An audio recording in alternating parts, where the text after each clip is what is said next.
What were my emotions? I am tired, and I don't know what to feel after a tie. I don't know how to answer that. It's a unique place to be, and proud of the way that the whole team, when I say the team, the coaching staff, players, support staff, the way everybody stayed in it and fought. There were times where we felt like we should have won it. There were times where the Packers feel like they should have won it, and it was a great game that unfortunately, we didn't get the win. How do you try to put into perspective everything that you guys did in the fourth quarter and then marching down twice in overtime, but balancing that with this, just being a tie? Yeah, I don't know how to put it in perspective. I just do what I'm coached to do, play in, play out, and get back to work tomorrow for the next week. And these games are all their own entity. Nothing that happened today carries over. The Bills game next week starts 0-0. So you just got to hit the reset button and get back to work. But I learned a lot about my teammates today, about the character of our football team.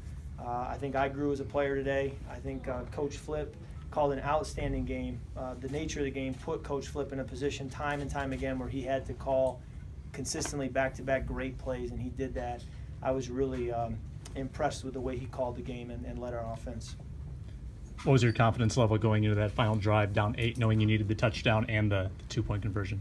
Yeah, I've learned not to think like that. I've learned to get the first down, find a completion, read the coverage. If it's single high and it's dragging, I'm going to work, where I'm going to work. And just try to progress down the field gradually and then, take it one play at a time. It's cliche, but that's the way that works for me. And, anytime you have a drive like that, it takes offensive linemen protecting. It takes receivers catching tough catches, being on the details of where they line up and the spacing on the field, and getting out of bounds and being aware of the situation, having a great play caller, giving you a position to get the ball out of your hand and find the open man.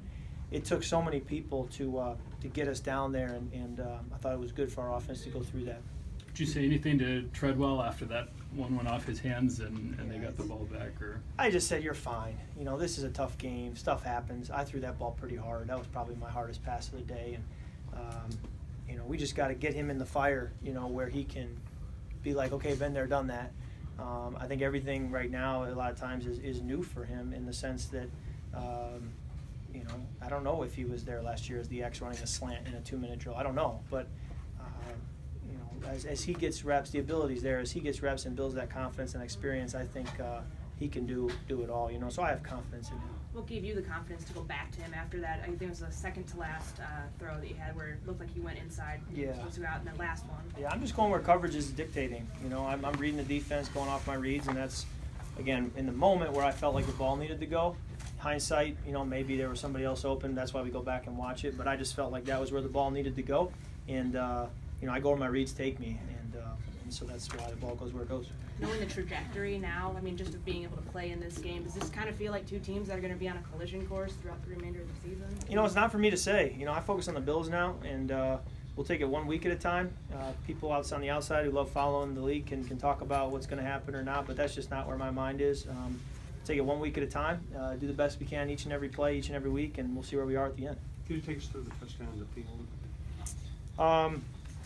Yeah, I was getting hit. I still don't know how we completed it. When I threw it, I knew it was going to be dicey. I think it shows you Adam's talent that he can, we call it late hands. When it's that tight and DB's got to look back, you put your hands out late so that he can't feel that the ball's coming. And it's just an outstanding play by an outstanding player. And, sometimes you just need great players out there making plays, and Adam's one of those guys. And the long touchdown to Diggs, is that his long